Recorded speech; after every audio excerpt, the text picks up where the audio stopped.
Assalamualaikum warahmatullahi wabarakatuh.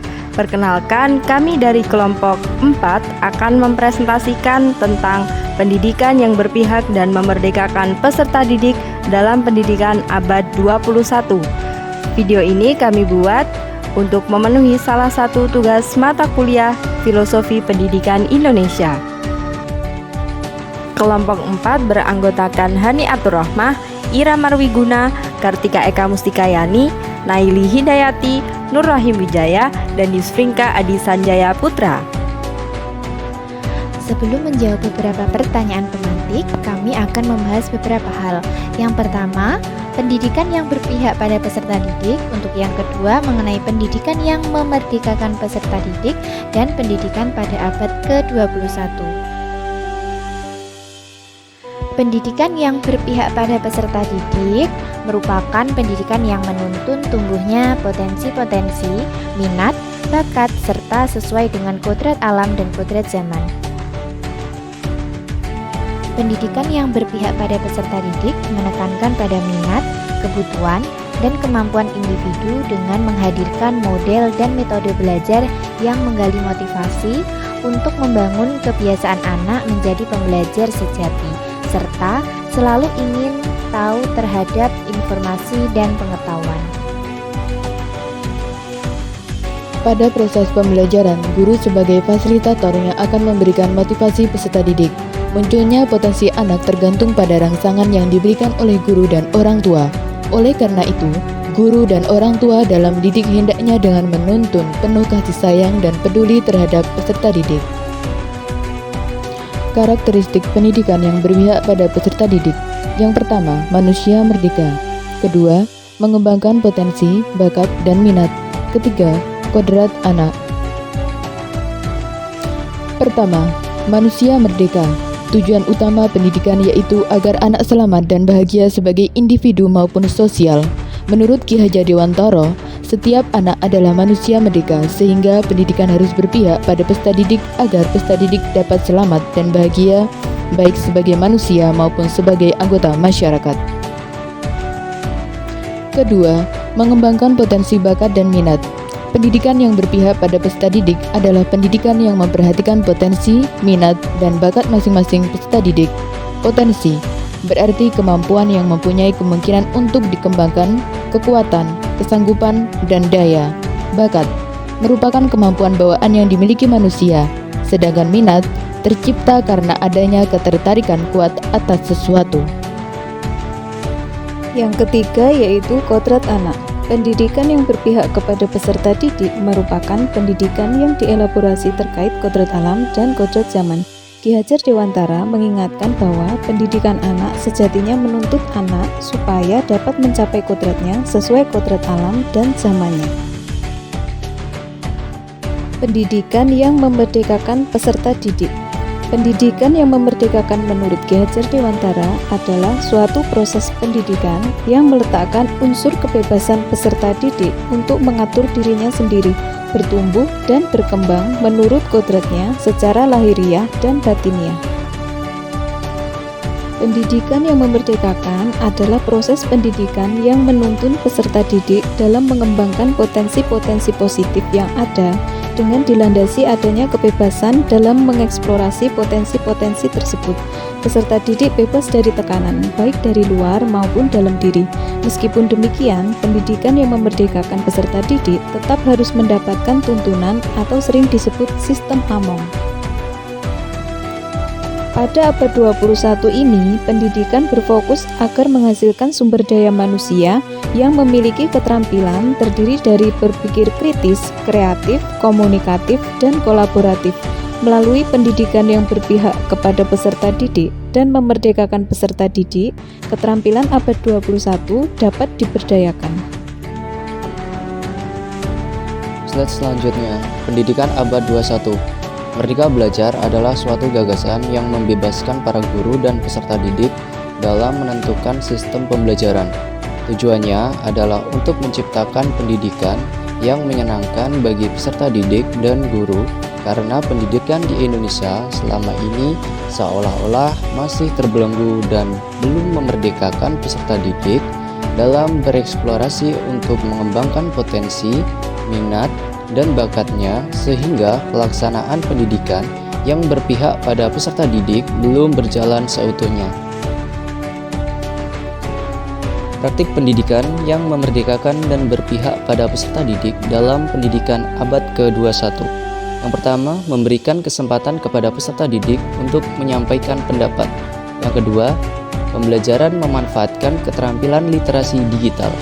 Yang ketiga, lingkungan belajar mendukung inovasi dan kreativitas, kemandirian belajar, dan kemampuan mengikuti perkembangan serta memberdayakan peserta didik. Yang keempat, penilaian pembelajaran hanya mengukur apa yang ditargetkan untuk dicapai. Contoh implementasi.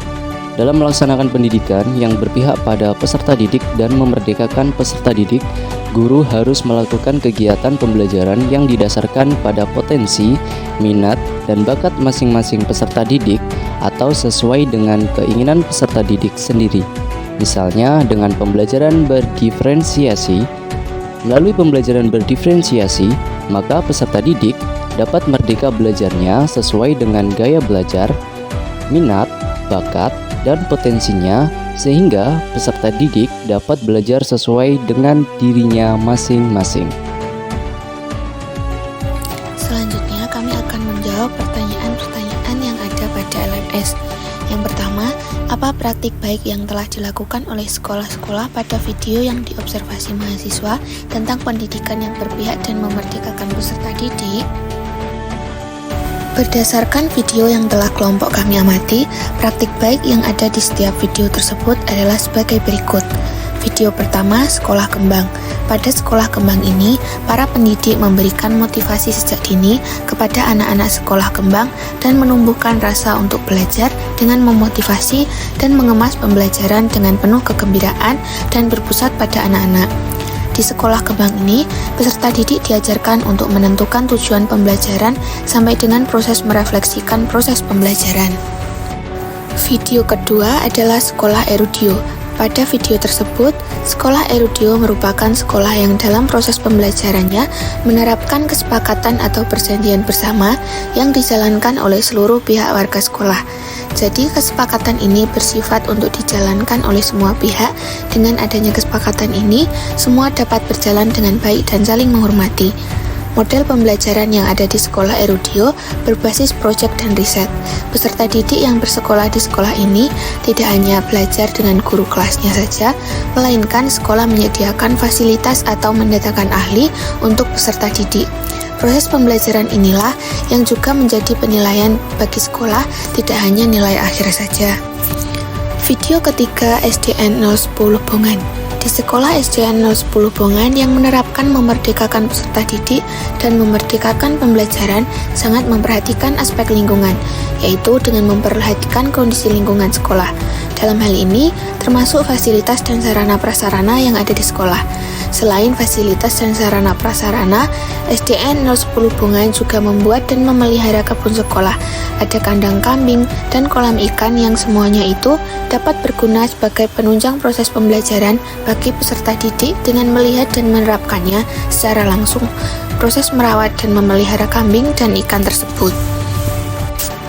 Video keempat yaitu Sanggar Anak Akar. Prinsip pembelajaran yang ada di Sanggar Anak Akar yaitu membuat wadah atau tempat untuk menampung bakat-bakat dan membuat anak-anak merasa nyaman dan aman untuk meningkatkan dan mengeksplor dirinya. Di Sanggar Anak Akar ini juga memberikan kesempatan dan ruang bagi anak-anak untuk saling berkomunikasi atau dialog dan mengungkapkan apa yang ingin dicapai. Pertanyaan yang kedua yaitu apa praktik baik yang dilakukan oleh sekolah mitra mahasiswa tentang pendidikan yang berpihak dan memerdekakan peserta didik? Praktik baik yang ada di sekolah tempat kami melakukan praktik pengalaman lapangan di SDN 01 Nambangan Lor Kota Madiun yaitu sebagai berikut. Di SDN 01 Nambangan Lor ini merupakan sekolah adiwiyata yang ditunjuk dan terpilih memenuhi syarat adiwiyata. Lingkungan sekolah yang penuh dan banyak tanaman ini membuat lingkungan sekolah menjadi asri dan tampak segar. karena pembiasaan warga sekolah antara anak-anak dan bapak ibu guru yang selalu giat membersihkan dan menyirami tanaman secara bergotong royong. Kemudian di SDN 01 Nambangan Lor ini memiliki salah satu program yang menjadi unggulan, yaitu Panggung Kreativitas Literasi dan Seni Budaya Nusantara atau Pantasi Sibura. Pantasi Sibura ini menampilkan tari-tarian kreasi dari peserta didik yang telah dilatih dan diasah kemampuannya untuk menarikan tarian daerah dari berbagai budaya Nusantara.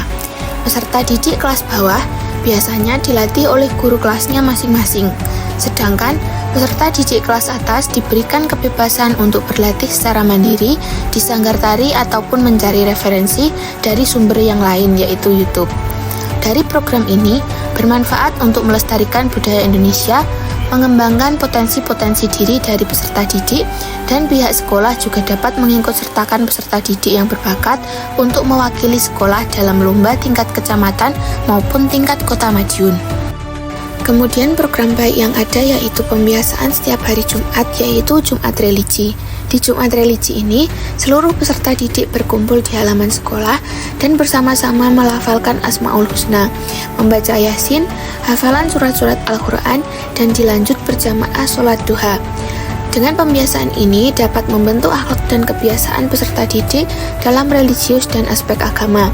Selain itu, di sekolah ini sangat menjunjung tinggi nilai toleransi yang tinggi, karena sebagian peserta didik juga ada yang beragama selain non-Islam. Semua sangat menghargai dan tercipta suasana yang rukun, aman, dan tentram.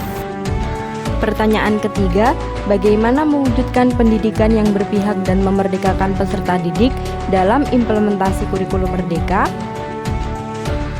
Mewujudkan pendidikan yang berpihak dan memerdekakan peserta didik dapat dilakukan dengan memberikan kesempatan kepada peserta didik untuk terlibat dalam proses pembelajaran. Guru dapat memahami karakter, kebutuhan, dan gaya belajar peserta didik untuk selanjutnya dapat merancang kegiatan pembelajaran yang berpusat pada peserta didik. Dalam implementasi kurikulum merdeka, guru berperan sebagai fasilitator yang memiliki tanggung jawab dalam membimbing, mengarahkan, dan mengayomi peserta didik, serta mendukung perkembangan potensi atau bakat yang dimilikinya.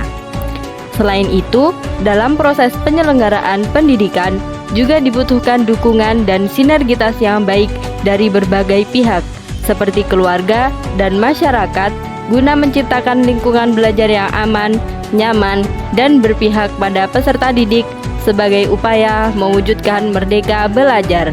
Dengan begitu, proses pendidikan dapat berjalan dengan baik dan bisa mencapai tujuan yang diinginkan, yakni generasi penerus bangsa yang siap untuk hidup di tengah-tengah masyarakat.